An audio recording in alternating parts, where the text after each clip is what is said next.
Good afternoon and welcome to Padre's Ponderings from the chapel. Beautiful day in the low country. It is. No sweater today. No sweater today. I believe I got to pack my sweaters away now. The way the things are going, and that I don't want all my sweaters to get yellow. Seriously. The pollen is everywhere. Golly day. Yeah, the pods are starting to fall now. So, what, 2 more weeks? And the trees are budding out. Plants everywhere blooming. I don't know. I don't know. You know, it used to be you always had a cold snap before Easter, but I don't know if that's going to be happening anymore. On the farm, you had to get past that. You never planted cotton early at all. You could plant some other things early, but you couldn't plant cotton early because cotton has a teeny seed, and when the cotton sprouts, the root goes down, and it's living off of the nutrients in that teeny seed. I mean, it's a teeny seed. So you got one shot at it.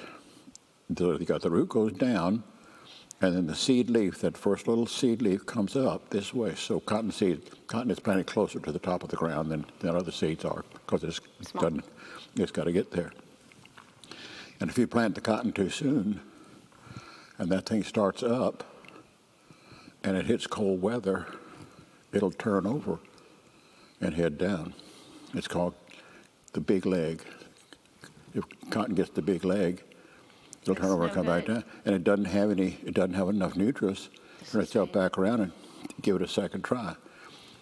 Replant. Cotton seed very expensive. Very expensive. But it's a little teeny seed. So you would wait and plant that after? Normally, I always heard Good Friday was the planting day. Yeah, but not for cotton. Cotton's going to be later on. And normally cotton will be planted sometime in May. And it's harvested, in October. But that's another story. But it does speak to the fact that that nature does drive a lot of what's going on in our lives, And you need to have an understanding of that, or you plant your seeds too soon. Or you get involved with the wrong situation. And I mean, there's a lot of things going on where circumstances dictate whether life flourishes or it doesn't flourish. But that too is another story. Okay. What do you got there? Egg hunts. Yes. So we have a really cute video that's going to start coming out probably this weekend for Bennett and Becca did a video for the egg hunt. We have an egg hunt on April the 19th on this campus, which is Saturday before Easter. 3 p.m. service, and then the egg hunt will be following on the field, and we have Kona ice for everyone. And last year it was really fun. This is when now? This coming Saturday? April the 19th. That's what this is. April the 19th, 3 p.m. And we'll have a family service. So similar, if you came to Christmas Eve, it's similar to that. Real short, very kid-friendly service with music, and then the egg hunts beforehand? Oh, afterward. Is the service in the gym, or is it out on the ball field? Mm-hmm. Well. So we'll be putting a video out about that. So where do all the eggs come from? We ordered them. They're plastic. Plastic? Can you imagine if people did real eggs now? Boo. Boo. I bet there will be very little dying of eggs this year because of the cost. No, it's because most people don't know how to boil water anymore. No, it's not true. $10 a dozen. What? I knew it had been a while since you'd been to the store. When I went to Publix the other day, all the cheaper versions were gone. And the only thing left. What do you mean cheaper versions? Like egg just, is egg, isn't it? No, there are lots of different eggs, brands. Well, so a dozen eggs is what? What's the cost of that?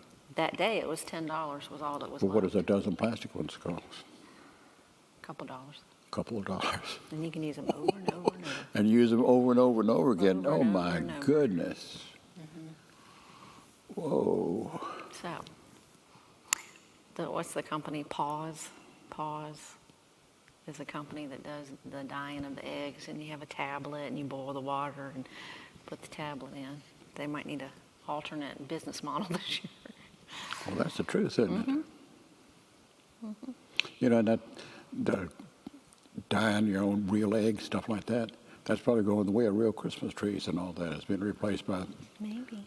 what people would call would be a more stewardship-friendly thing, where you get the artificial trees, you use them year after year after year, and maybe there's some wisdom to that, and the needles don't fall off and all the rest of that. But wow, that used to be something a treat to dye those eggs, and you had that little wire thing that. Yeah, it was like this. Yep, the egg would sit on top of it, like a ladle. Dip it down in there. You dunked them. Yeah, it was messy, but it was. And if you were adventurous, you had you could dump them in different colors and halfway up, or all that kind of stuff. Yep, get creative. Use a crayon. You could draw on it with a crayon, and the crayon the dye wouldn't attach to the egg where the crayon was. So you could put your name on the egg. You were into that, weren't you? Well, I taught preschool and kindergarten, so there are things you just have to do. And y'all did that in the. We did. Wrote the kids' names on it, and then they would dye it, and then they'd see their name and think, "Oh, magic! My egg." Yeah. Magic. Fun. Did you Fun. Is there in the egg hunt out there? Is there going to be a golden egg? Usually, I don't know. I don't know if we did that last year, but that is one of my earliest memories. Is Easter egg hunt at our little church. I couldn't have been more than 3, probably, and it was on that little side playground. And you were walking me around to find eggs, and I can remember right there by the concrete steps going into the side door of the parish hall. Those steps are still there. And there was the silver egg, so it was an egg wrapped in aluminum foil. That was the egg, and that was the prize. And I got a chocolate bunny. There you go. Well, are they still going to have those? Do they still have chocolate bunnies out I'm there? sure. Is that I haven't been against the rules Oh, now? yes, absolutely. Yes, lots of candy. But Yeah, those steps are still there. That little playground is still there. they are. When I went back, I guess last summer, and walked around, and everything just seemed small. But it is. Yeah. And Because in your mind, it's yeah, it's do it a little and that's big. right. And the same homemade wrought iron. Not wrought iron. Galvanized pipe, painted silver, with a single swing hanging underneath it. Absolutely, that was our swing set. That's still right there. It has 2 swings. Not only has 1, but it had 2 then. Yeah. You can still see where the people Where our hit their little feet on the feet would- ground. yep. You think about playgrounds that when we were in elementary school, it was a hazard. It's a wonder we survived. But nobody knew that. No. Nobody knew I mean, that. people would break their arm at recess, and they'd go and they'd come back with a cast. I mean, that was just, it It was life. was life. Yeah. That's right. And you could fall off of stuff. And, I remember early on, one of the things that we always looked for was a picket fence. And we had one in front of the house, my grandmama's house. And the picket fence has 2x4s, 2 2x4s like this, and then it has the pickets going this way, like that. And one of the things we like to do is to climb up and walk on this board right up here. But that was treacherous because these Yes. pickets Yes. the pickets weren't square They on were top. pointed. Yeah. So we'd always get hollered at for that. So if you could ever find a fence that wasn't like with the pickets, then it was a little more safe there. But climbing and taking chances, that's just part of it, But now, everything on a playground, the playgrounds at school over there, man, there's no open bolts or anything like that. Everything's covered up, made out of plastic. Used to be that we had sliding boards at school, and they were made out of metal. Yes, they were, and they got hot. Oh, man, no. Plastic, and not only the plastic, but you got this big shade over the top up there so that you're protected from the sun. Yeah, ultraviolet rays, big thing. I don't know. If you didn't have those things, would children still climb and play and run and jump and all of that? I saw one of those advertisements for a Carnival cruise, the newest Carnival cruise ship coming up, and man, it was just like one big playground on there, and the adults were playing on all the stuff. Man. Water slides and holding onto the ropes and going down there and jumping in the pool, and I don't know. They don't show you what happens when there's a storm, though. What? That's not on the advertisement. Yeah. When there's a storm at sea. And everybody's throwing up and all that. Oh, the deck chairs are flying. Yeah. I was having physical therapy last week, and so now she's got me. One of the things, there's a bunch of stuff we do. One of the things is she has this thick mat like this. It's spongy, and so you have to stand on there and close your eyes. Okay. See? And then you stand there for like count to 10 or something. And then you lift one leg up. So you stand on one leg with your eyes closed. And there's a bar in front of you. She said, now you can use the bar if you want to. You don't want to do that. But that is tricky. That is tricky. And then you do the other one. And then you put one leg out to the side and back in, and then this out to the side. You're standing on this thing that's moving around like that. And I told the lady, I said, this is kind of like one of the summers when I was a midshipman in college, and we were on the aircraft carrier Wasp, and it took 2 or 3 days to get your sea legs because the ship's always moving, and that's kind of what's happening with that piece of foam in there. That thing's moving, and you got to keep yourself in balance. You get on a ship like that you're talking about. That's why people throw up. They can't focus and can't keep their balance. Equilibrium gone, not good. So anyway, I'm working on that. Unsuccessfully so far, but I'm working on it. Shall not give up. But there's not many times in my day that I stand on a mat that thick. That's true, So but it's trying to help you get used to. So I draw some comfort from that. So we won't put a mat under your desk. Golly day. But, that's good. So how's it been easing back in to coming to the office a few days a week and a few hours? Yeah. It's been slow. It's been way slower than I want it to be. Way slower.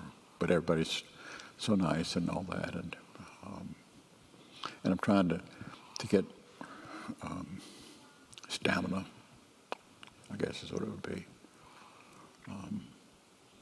One of the things that the doctors have said and the PT people say is that when you recover from an injury like that you don't realize, and you've been in the bed for a long time, you don't realize how fatigued you get.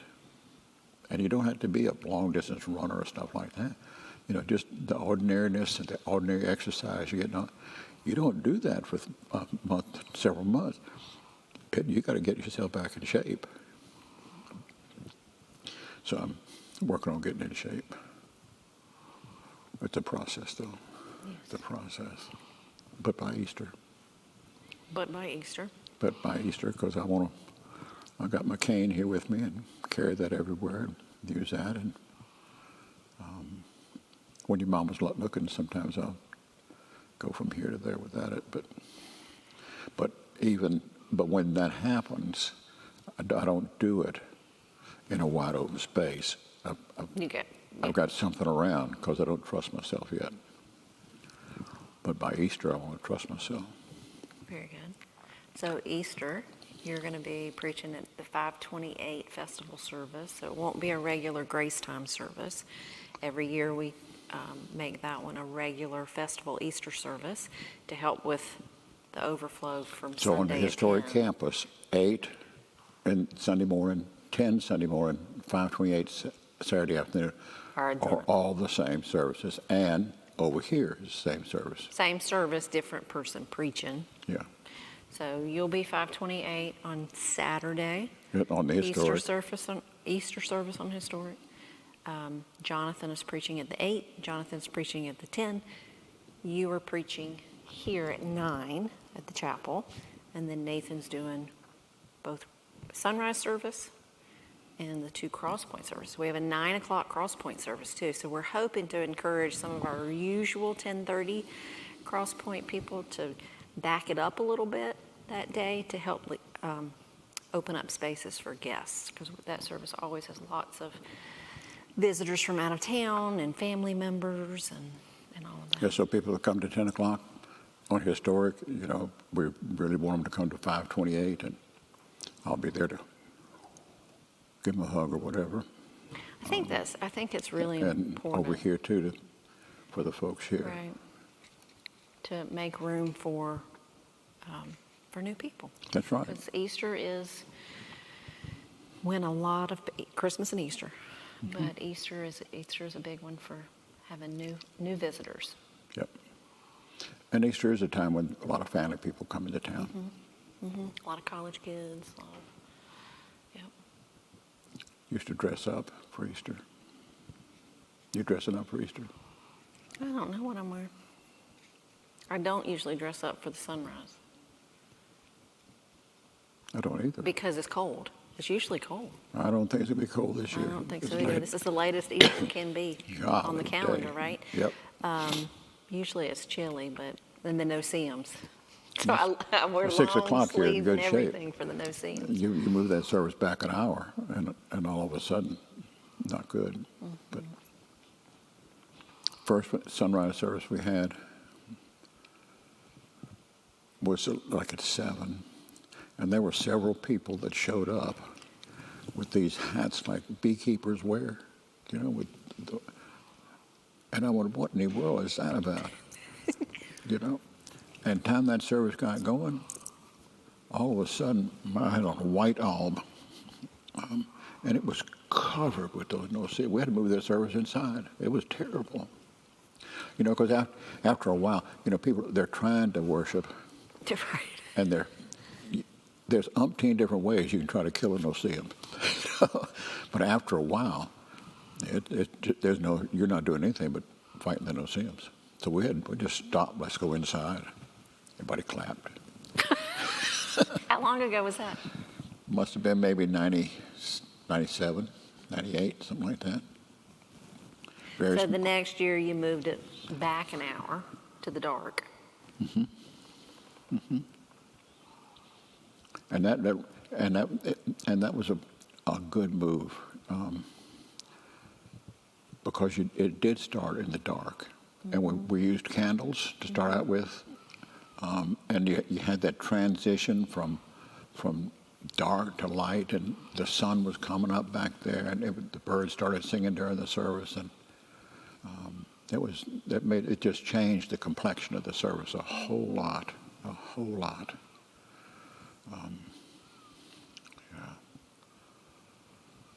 Special service, and it's a great service. Always has been. It's a big service now. So we get people from all different denominations and visitors, everything, come to that sunrise service on the bluff. Just as pretty as it can be.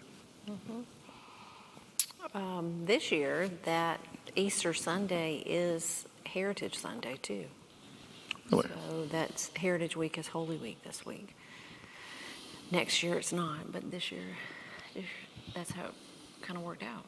So that means all the schools will be out? So all the schools will be out on Holy Week in Beaufort County. So people will be able to come to the sunrise service and then go to the golf tournament. There you go. Or they could go to the golf tournament Saturday morning and come to Grace Time. Come 5:20. Yeah, there are lots of options. and We have maybe- lots of options. Planned ahead on that, didn't we? Yeah. Lots of options for the whole week. Yeah, that golf tournament's a big golf tournament. You know who the first person was who won that? The Heritage?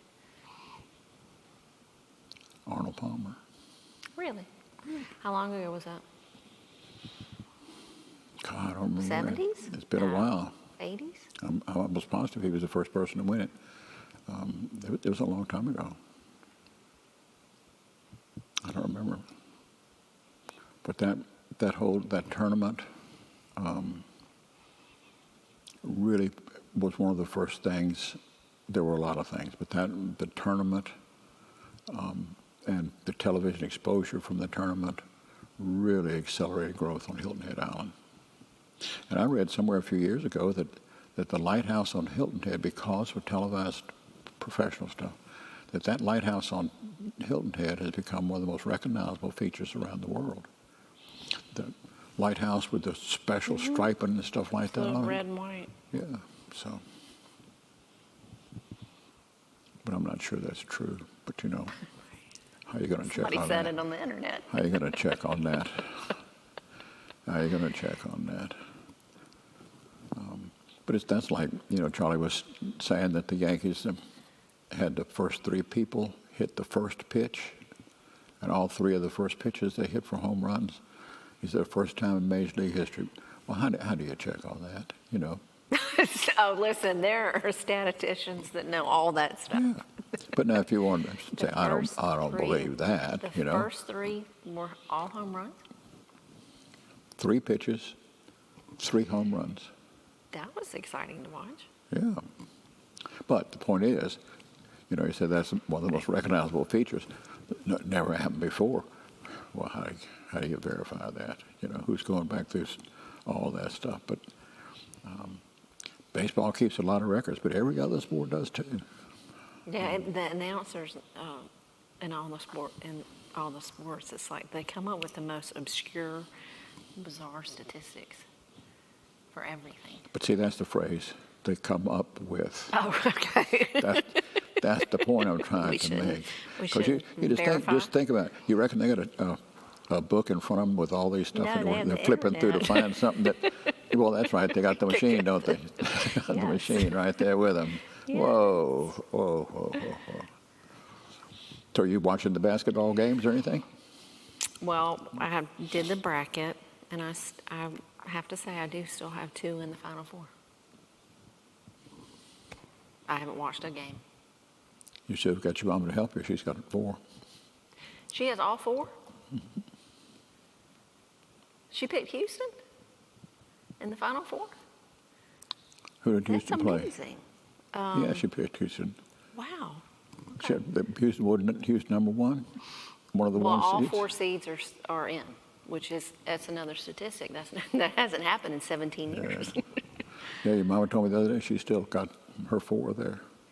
Okay. I haven't checked the bracket, but recently. So, no, I'm not really watching it, but it's in the peripheral. I know it's happening, and I know who I picked. So what are you really watching if you're not watching? I'm not watching much. Well, that's not bad. That's not bad. We've gotten away from watching the evening news and stuff like that. We're going back and looking at Wolf Hall. That's good. And then your mother found one on PBS. It's real good. Ludwig is the name of it. It comes out. It's not a whole series on there yet, but they do 1 week at a time kind of thing. Masterpiece. Mm-hmm. That's real good too. We're going to go back and watch just finished the first season of Wolf Hall about Henry VIII, and earlier in the season it was about Henry VIII and Catherine of Aragon, and now Henry VIII and Anne Boleyn. Anne Boleyn lost her head in the last episode of that season, so now we start season 2, and Jane Seymour is going to come on the stage, and so we're going to go back now, and we're going to look at Anne of 1,000 Days. Excellent movie. And see the first season of Wolf Hall compares to Anne of 1,000 Days, and the way Anne was portrayed in this one, and how Anne was portrayed in that one. Because she's a real stinker in this one that we just finished. 'Cause those are tough days. But what led you to go back and start watching Wolf Hall and Henry VIII genre? Desperation. No, it's because I started working on Ancestry. Oh, that is right. That is right. So I gave up social media for Lent. So you went on a different form. You went to Ancestry.com? and James was out of town, and I'm like, well, let's find something different. So I signed up for the free trial. I thought, hey, this will be fun. And man, you just go all over the place. So I traced both one line of your family and one line of her family back to England in the 1500s. And there were some last names in there that just got me all excited. But you like that period. That is my favorite period. Well, I shouldn't say that. In high school, I was very much intrigued by the Tudor Wars, all of it. It was just fascinating to me. So Boleyn is in one side, and I'm not saying this is all positive either, that you find out, and Cromwell is on your side. Not Thomas, but no, it was Thomas, not Oliver. But yeah, those were tough times back there. so it's just interesting when you start digging, and you can. And to get back into those times in there, Cromwell, there became a time in Henry VIII's reign when it was not good to be related to Cromwell. Exactly. That was Nor Boleyn. Boleyn. You were Yeah. on the way out then.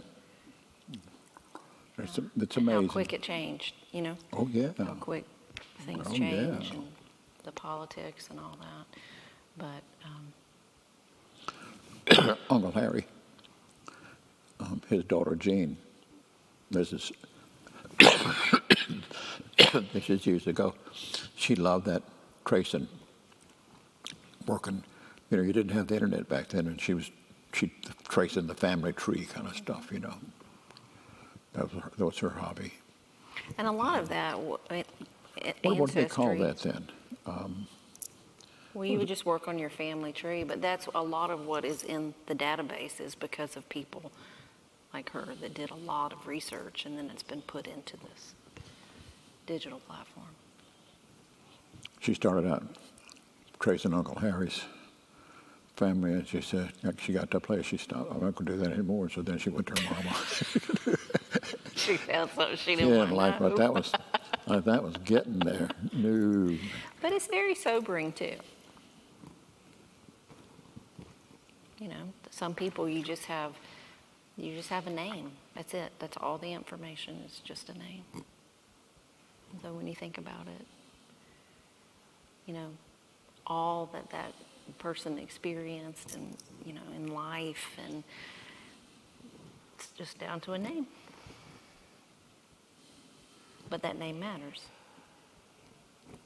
That's one of the things behind Yad Vashem. You walk through that memorial to the children, and all you hear is names. And it's that idea that the names matter. The names matter. The names matter. And that's why in Scripture, when Jesus called somebody by name, like just the magnitude, I see you, you matter. In that last sermon I did, I was working on the preface for Exodus and all those names, and that's one of the points was names matter. They point us back to something, and we're standing on what they point us back to. Nobody goes through this world alone, and nobody can do it without leaving a wake that impacts on others. Nobody slips through the present without touching somebody and being touched by somebody. Nobody. I've been blessed to be touched by lots of people. And by God's grace, I've touched a few. And we all do, see. But like some you touch for good and some you touch for bad. But you touch. So. All right, what else you got going? That's it. Ancestry.com. Look out for all the information about Easter services. We have cards on all the campuses. Take a few, share with your friends. There's a lot happening. Of course, we don't expect everyone to do everything. But maybe this year, if you've never done any of the Holy Week services, maybe try one. maybe add one to the week. They're all very, very special. Because there's something every day of the week. There's something literally every day of the week. So be on the lookout. Look at the e-news this week. Lots of information is going to come out about those services and all the things happening with the food bank and God's goods and everything. We've got actually some new needs for the food bank this week, so those will be coming out too. So Great. all right. So go in peace to love and serve the Lord. Thanks be to God. Blessings to you.